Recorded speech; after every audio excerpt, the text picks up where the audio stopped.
Hello everybody.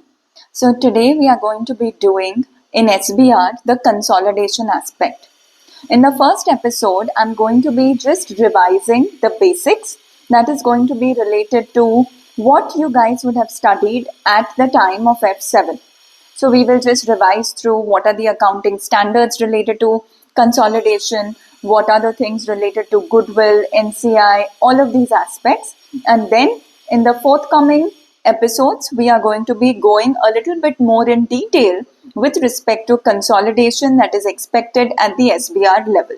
In consolidation, basically, there are around 4 accounting standards. Rather, there are actually around 5 accounting standards that you should be knowing well.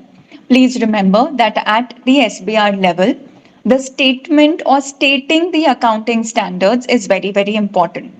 So the first one is IFRS 10. This accounting standard is related to consolidated financial statements. There is generally a lot of confusion among students as to which accounting standard has to be stated in the answer. So let me just, make this absolutely easy and give you a very, very simple mantra for it. In IFRS 10, when I'm talking about consolidated financial statements, this standard you can quote whenever you are talking about, let us say, related to establishment of control. That means whenever you have to decide that does the parent and subsidiary relation exist or it does not exist.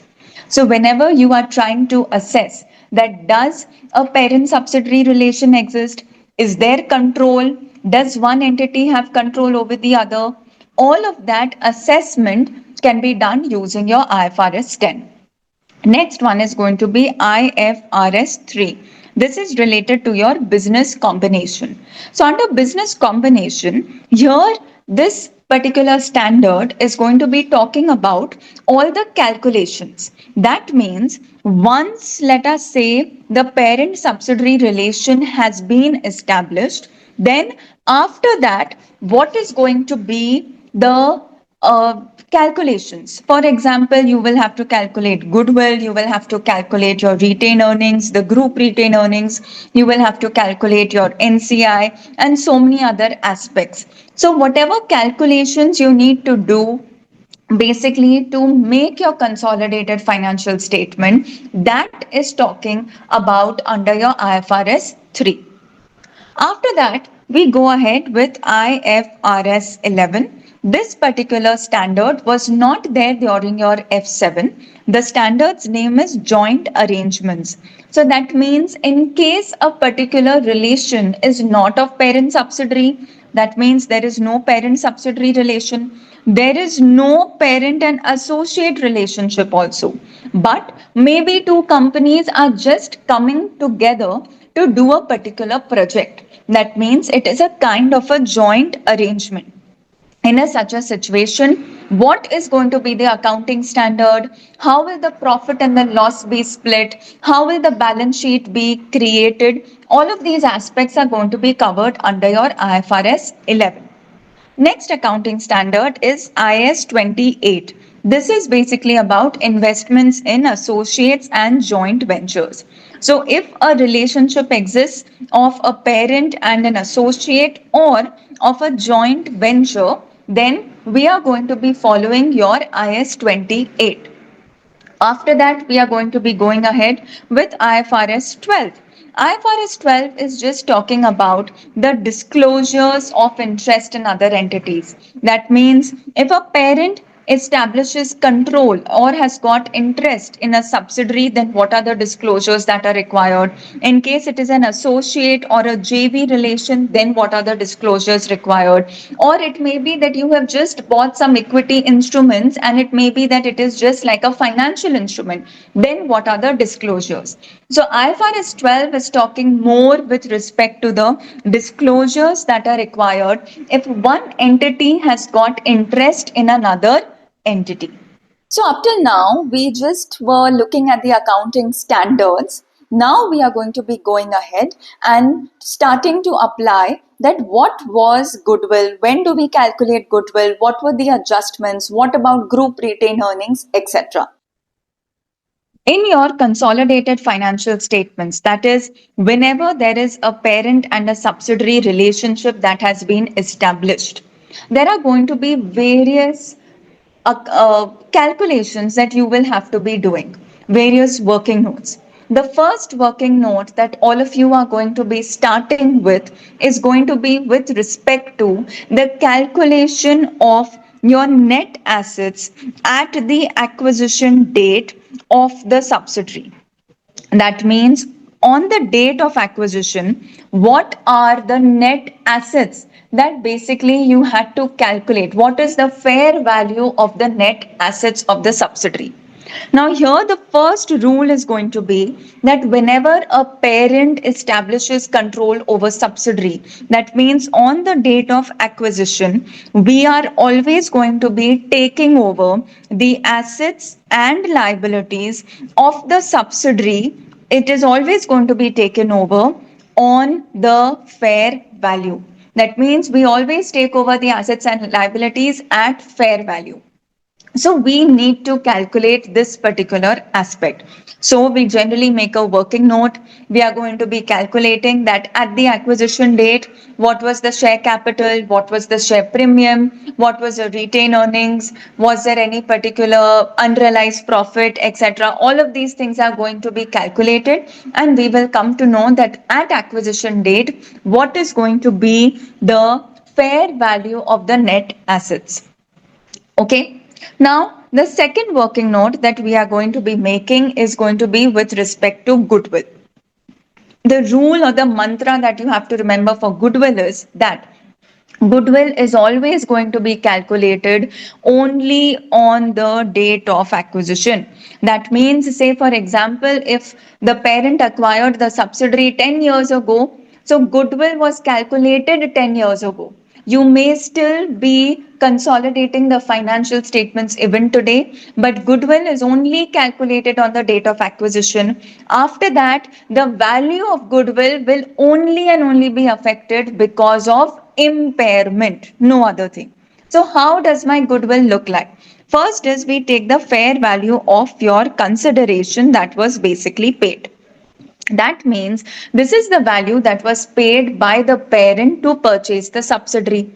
Now, it is possible that the parent may buy 100% or it may also buy only 80%, correct? Or only a part of the subsidiary. It may not become 100% owner of the subsidiary, correct? So, in that case, what happens is if the parent does not become the 100% owner, then we have something called as the non-controlling interest, that is NCI, at the acquisition date.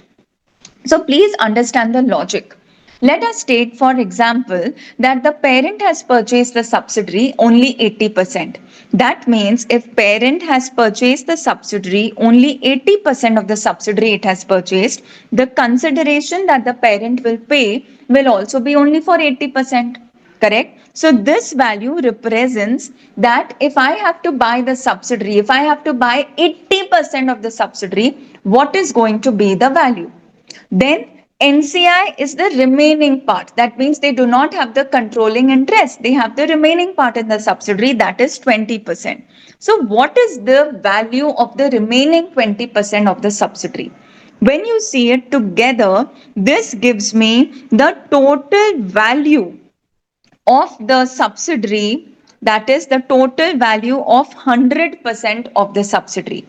As a parent, we are always taking over 100% of the assets and liabilities of the subsidiary. If I have purchased 80%, will I take up only 80% of the building, only 80% of the liability? No. I'm responsible and I'm going to be taking over 100% of the assets, 100% of the liability. So when I'm calculating goodwill, I will have to compare the net assets of the subsidiary with the 100% valuation of the company, of the subsidiary. Therefore, we always take fair value of consideration, that is if the parent has bought only 80%, 70% or whatever is the value that the parent has paid to purchase that particular company, and if there is any NCI, then what is the NCI on the acquisition date. This basically is going to be giving me 100% of the value of the subsidiary. From this, I'm going to be basically subtracting the fair value of the net assets at acquisition. So, fair value of net assets at acquisition, that is the first working note that we did, that we are going to be reducing it from here. Okay, whatever I get, that is going to be the goodwill on the acquisition date. Now, if I want to find out what is the goodwill on the date I'm making the consolidated financial position, as I already discussed earlier, this value of goodwill may change only in case there has been some impairment in the value of your goodwill. So if there's been any impairment, you will subtract that. Whatever amount you get, that is basically the goodwill in the consolidated financial statements. Okay, this is the working note of how the goodwill really looks like. Let us discuss some kind of adjustments that come in goodwill. The first thing is the fair value of consideration. There are different types of consideration that the parent may pay to purchase that particular subsidiary. For example, you may have something like they have paid in cash. Very simple. You may have a share for share exchange. That means the subsidiary is the parent is going to be purchasing the subsidiary. That means it is taking over the shares, and in return, the parent is issuing its own shares to the subsidiary. So, in this case, there may not be any particular cash consideration that may be paid. It may be a share for share exchange. So in this case, we will have to calculate that what was the fair value of the shares that were issued by the parent. That means what was the fair value of the shares issued by the parent, and what was also the ratio of exchange. In this manner, you will be able to get a value that if I have purchased two shares of the subsidiary and the parent has given one of its own share, then what is the value of that consideration? For purchasing that subsidiary, what is that valuation? The next is generally going to be something called as deferred consideration. Deferred consideration means that the parent is not paying the consideration now, but it will be deferring it, it will be paying later. So in this case, you will have to remove the present value of the consideration, and because you are removing the present value of the consideration and you are going to be paying in the future, that also means that in your consolidated financial statement and also in the parent's individual financial statement, on the liability side, there is going to be a provision for your deferred consideration. Okay, once you pay that, then this liability will be nullified. So generally, these are some three kinds of consideration that are generally tested in your exam. There could also be a combination of all. That means you may have a part of the consideration in the form of cash, another part in share for share, or your deferred consideration. Okay. Now, sometimes there may be also something called as a contingent consideration. Contingent means that that consideration is dependent on what is going to be payable. That if a particular event happens or it does not happen, then what is the amount of consideration that you will have to basically pay. Correct. So in that case, you will have to look at the probability. Again, that contingent consideration is like a consideration that is going to be paid in the future. If it is highly probable, again, the treatment is going to be very similar to your deferred consideration. Okay. Now let us come to some common adjustments in the net assets of your subsidiary. In the net assets of subsidiary, generally how the working note will look like, you will look at the share capital of the subsidiary, you will look at the share premium of the subsidiary, you will look at the retained earnings on the date of acquisition. That means this is, you can say, the pre-acquisition retained earnings, correct? So all these three are basically going to be a part of your net assets. However, there may be a difference. For example, in the individual subsidiaries financial statement, there would be some non-current assets that would be shown at the book value. But when the parent is taking over the subsidiary, the fair value of these non-current assets may be different. Correct? So this difference between the book value and the fair value would have to be considered in the calculation of goodwill. So what will you do? If there is an increase in the fair value, so what will I have to do for the net assets? My assets are increasing. So I will basically have to add that value. So whatever is the fair value adjustment with respect to non-current assets or with respect to liabilities, you will have to add or subtract that accordingly. There's another you can say there's another adjustment that generally happens, that is in the books of the subsidiary there may be a contingent liability that may be a part. That means if you guys remember, as per IS 37, contingent liability is a liability that in the individual books of the subsidiary they would have only disclosed it. It would not have been reflected as an entry or in the balance sheet or in the P&L of the financial statements of the subsidiary. However, when the parent is taking over the subsidiary, this contingent liability is going to be considered and it's going to be included in the consolidated statements. So, because this liability, contingent liability, has not been included in the financial statements of the subsidiary, I will have to include it in the calculation of my net assets. So this contingent liability will also be included in the valuation of your net assets. You will be subtracting it from your net assets and then you will be calculating the subtotal of your net assets. This is one adjustment, that is a rare adjustment. Do take note of this particular aspect. Okay. Let's move on to the third aspect. We were all discussing NCI. NCI is basically calculated in two methods. One is we have NCI at fair value. Another one is basically NCI that is calculated on a proportionate method, that is basically a percentage of your net assets. Okay? If it is at fair value, it is very simple that either they will give you what is the fair value of NCI, or if they don't, then they may mention that what is the fair value of the share price of the subsidiary, because NCI is related to subsidiary. A really common mistake that whenever they've given you the share price of the parent and the subsidiary, students end up using the share price of the parent to calculate the value of the NCI. That is absolutely wrong. NCI is always a non-controlling interest of that particular subsidiary. So we will have to use the share price of that subsidiary and we will have to see that what are the number of shares that are available for the NCI. When you multiply the share price of the subsidiary and the number of shares, you will get the fair value of that particular NCI. When I'm talking about NCI proportionate method, that is a percentage of net assets. This is very simple. Whatever is the net assets of your subsidiary, you just have to multiply the percentage of your NCI.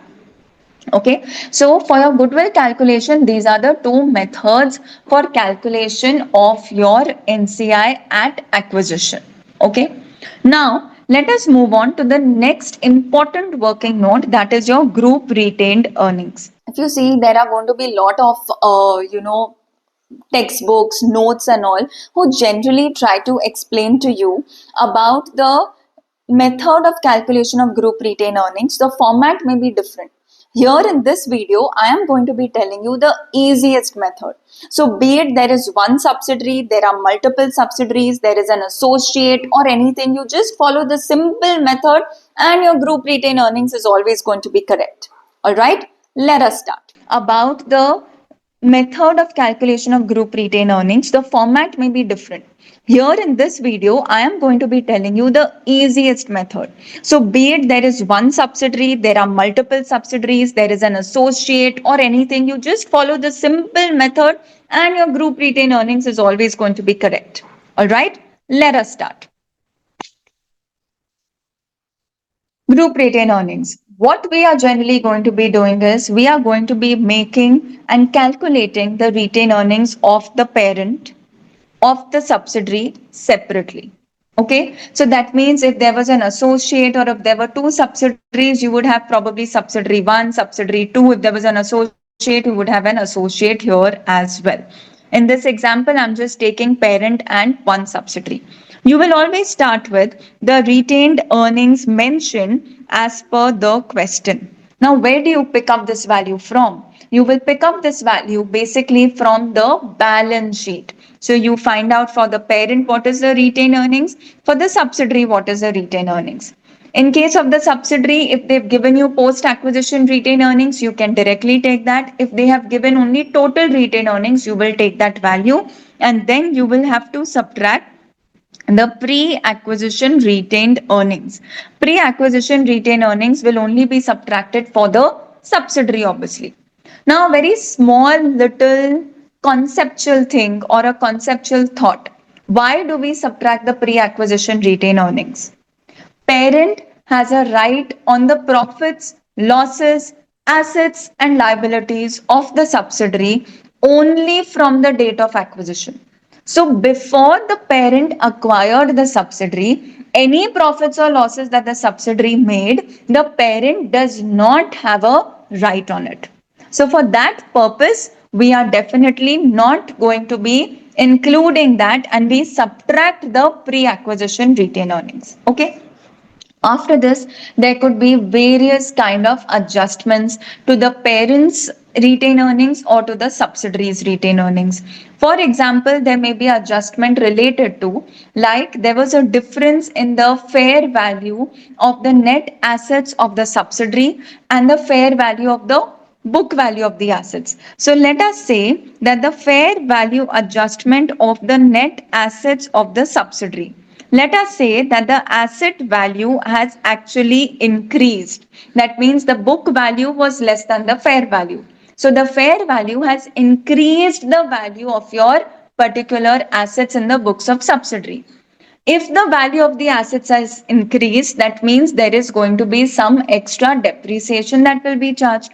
Just for a numerical better understanding, let us say the book value of the building in the books of the subsidiary was $100 million, but the fair value of the building in your subsidiary was basically $150 million. That means the value of the building has increased by $50 million. This $50 million was considered in the calculation of your goodwill. That means in the consolidated statements, I am going to be showing 150 million as the value of the building. Correct? But in the books of subsidiary, it was shown at what value? 100. If in the individual statements of subsidiary it was shown at 100, that means depreciation in the books of subsidiary was also calculated based on 100 million. But in my consolidated statement, I am showing it at 150. That means on this extra 50, I will have to calculate what is the extra depreciation that we are going to be charging. So that means depreciation is a P&L item, depreciation is a retained earning item. So here the value that is basically going to come is the extra depreciation that you would have charged. That value will come here. Now depreciation is an expense. If I am charging extra depreciation, it is going to be reducing my profit. Reducing my profit means reducing my retained earnings. So I will have to subtract it from my subsidiaries retained earnings. Correct? In the same manner, let us change these values and let us say that now the book value was basically $100 million, but the fair value of the building was only $70 million. That means the value has reduced by $30 million. That means in the goodwill also, I would have shown this 30 million reduction. But in the individual statements of your subsidiary, you would have charged depreciation on 100 million. But I am going to be recording in the consolidated statement, the building will be shown at only 70 million. That means depreciation was calculated on 100 in the books of the subsidiary, but in the consolidated building is shown at 70. That means this 30 million, there was, you can say, extra depreciation that was basically charged in the P&L of the individual financial statements of the subsidiary. So what will I have to do? The depreciation on this 30 million will have to be added back to my particular value. It will have to be added back to the profits and to the retained earnings. Correct? So I will just erase this here once. and I will write the adjustment, that means extra depreciation charged. When is this situation? This situation is when the fair value is less than the book value. So I will add it back here. This is the situation I can write here for you guys, that it is going to be a situation when fair value is greater than the book value. Okay, clear? Now there is going to be another common adjustment that comes, that sometimes what happens here is that, as we were discussing about deferred consideration. So in deferred consideration, I told you that we are going to be removing the present value. So just imagine present value on 1st of Jan 2023 is going to be very different from the present value that will be calculated on 31st December 2023. Correct? So in the parents' books, you will have to calculate what is the unwinding of discount. There's a concept called as unwinding of discount. What is unwinding of discount? It basically means the change in the value. It basically means that your value of your deferred consideration is changing because of time value of money. So if the value has increased, that means my liability has increased. Correct? So in that case, what will I do? The liability has increased. That means what entry will we pass? P&L debit and credit your liability. So again, because I'm debiting P&L, that means I'm showing it as an expense. That means I will have to reduce it here. Just take an example. On 1st of Jan 2023, this is the date of acquisition. My deferred consideration, I calculated the PV and it came out to be, let us say, $9.8 million. However, on 31st December 2023, I am making the consolidated financial statements, and on this date, the present value of your deferred consideration is coming out to be, let us say, $10 million. So what entry will I pass? On 1st Jan 2023, in the balance sheet, in the consolidated balance sheet, I would have shown the deferred consideration at 9.8, but on 31st December in the balance sheet, I want to show the deferred consideration at $10 million. That means this increase of 0.2 million, I will have to pass an entry. My liability is increasing, that means I will have to credit deferred consideration by 0.2. What will I debit? P&L. Because I'm debiting P&L, that means it is an expense, it is going to reduce profit. So obviously you will have to subtract it here. Okay. Another concept and a very, I think, favorite of the examiners that you can say is related to the unrealized profit. Unrealized profit is basically a concept that is going to be related to that when after acquisition, once the relationship has been established between your parent and between your subsidiary, then what is going to be that if there is any intra-group trading, if the parent is selling goods to the subsidiary or the subsidiary is selling goods to the parent, then in both these cases, what is going to be the profit? That means when the parent sold to the subsidiary, it would have sold it at profit. But just imagine, when I'm consolidating the books, I am treating the parent and subsidiary to be one company. If I'm treating the parent and subsidiary to be one company, then think, can I sell to myself at a profit? अजीब statement है. Can I sell to myself at a profit? Obviously not. So that basically means that in the individual statements, the parent, if it sold to the subsidiary, it would have recorded a profit on this particular sale. But when I'm consolidating, I will have to eliminate this profit. Correct? So if I have to eliminate this profit, that basically means it is called as unrealized profit and you will be reducing it. So if the parent has made the sale, that means parent has made the profit, you will be reducing it from the parent's retained earnings. If it was opposite, let us say if the subsidiary sold to the parent, that means the subsidiary made a profit. So in that case, you will have to reduce it from the subsidiary.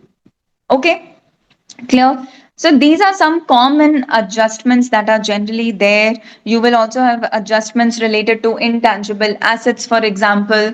So it could be that, brand has been recognized, but on acquisition, you are not taking that brand. So you might have to de-recognize it, all those aspects. And another aspect is that you may also have to calculate if there was any impairment on goodwill.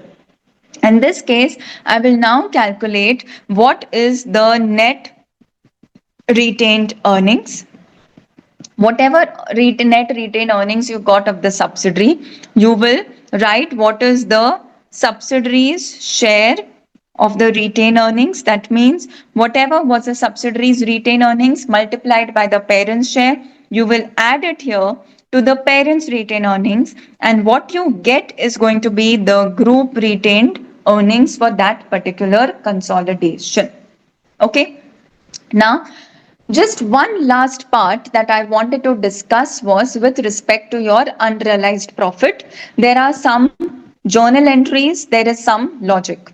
The first mantra that you have to remember is that unrealized profit can be calculated only on those goods that are still lying in the inventory of the buyer. Let us take an example. Parent has sold goods to the subsidiary. So parent has sold goods to the subsidiary worth $100 million. Out of this, only $20 million are lying in the inventory of the subsidiary. That means out of 100 million, 80 million, the subsidiary has already sold it to some third party customers. So when I'm calculating unrealized profit, I will be calculating it only on those goods that are still lying with the inventory of the buyer. Who is my buyer? Subsidiary. Got it? So that means unrealized profit is going to be calculated only on this $20 million. Now, what entry will we pass here? Remember, when I am consolidating in the consolidated financial statement, and when I'm making my balance sheet, I am going to be including the inventory of the subsidiary also. Now, inventory as per your IAS 2 is generally calculated either on cost or NRV, whichever is lower. So the subsidiary in the individual statement would have calculated, you can say, the inventory at its purchase cost, correct? So subsidiary would have recorded, subsidiary purchased some goods from the parent and 20 million was still there in the inventory. So that is the purchase cost. That means 20 million is still reflected in the individual statement of the subsidiary. But this purchase cost of the subsidiary is actually the selling price of the parent. How did the parent come up to the selling price? They would have calculated at cost plus some percentage of profit. Correct? So this is basically the purchase cost of the subsidiary at which the inventory would have been recorded by the subsidiary. So when I'm consolidating, I need to eliminate this percentage of profit. So I need to do two elimination. One is the profit. This profit was recorded in the books of the parent, and this profit was also reflected in the inventory of the subsidiary. So my first journal entry that I will be passing is the retained earnings of the seller. That means your parent here, I will debit that with the value of unrealized profit, and I will have to credit the inventory of the subsidiary. So that means I'm bringing the value of my subsidiary down. I'm removing the profit. So when I consolidate, the inventory will be shown at the cost, that is, it will not be with a profit element. Is this clear to everyone? So this is the first entry that you are going to be passing with respect to unrealized profit. Please remember, we are calculating unrealized profit only on the goods that are still lying in the inventory of the buyer. The second important mantra that you have to remember with respect to your unrealized profit is when you are consolidating the P&L. When I'm consolidating the P&L, as per the accounting standard, there is a rule that we can show the sale or purchase in the consolidated P&L only with respect to third party. So that means anything related, be it it's there in the inventory or not, but if there is been an intra-group sale and purchase, 100% of it has to get eliminated. So in our previous example, if you guys remember, we had sold what? The parent sold to the subsidiary $100 million goods. Out of this, we said 80 million was sold to outside customers by the subsidiary and 20 million still lies in the inventory of the subsidiary. But when I am making a consolidated P&L, my entry will be that parent made a sale. So I will have to debit the sale in the books of my parent, and the subsidiary made a purchase. So I will have to credit the cost of sale in the books of my subsidiary. With what amount? 100%, that is $100 million. So that means when I'm making or eradicating the intra-group sale and purchase in my consolidated P&L, we are not going to eliminate what is there in the inventory only. It will be 100%. That means irrespective that you have sold to the third party, still 100% you are going to be eliminating it. We have just passed an absolute reversal entry in this particular case. तो मंत्रा क्या है? जब हम लोग unrealise profit calculate कर रहे हैं, in this case unrealized profit is calculated only on those goods that are still lying in the inventory, correct? And of whose? Of the buyer. And basically what is going to happen when I'm making this is basically going to reflect in your consolidated financial statements, that is balance sheet. When I'm making the P&L, in that case 100% of the value of your sale and purchase is going to be eliminated from the consolidated P&L. That means your intra-group sale and purchase is going to be 100%, it is going to be eliminated. Okay, clear? So these are basically some of the, you can say, these are basically going to be some of your things related to, you can say related to the basics of goodwill. All right. So in the next video, we are going to be going ahead with the concepts related to SBR.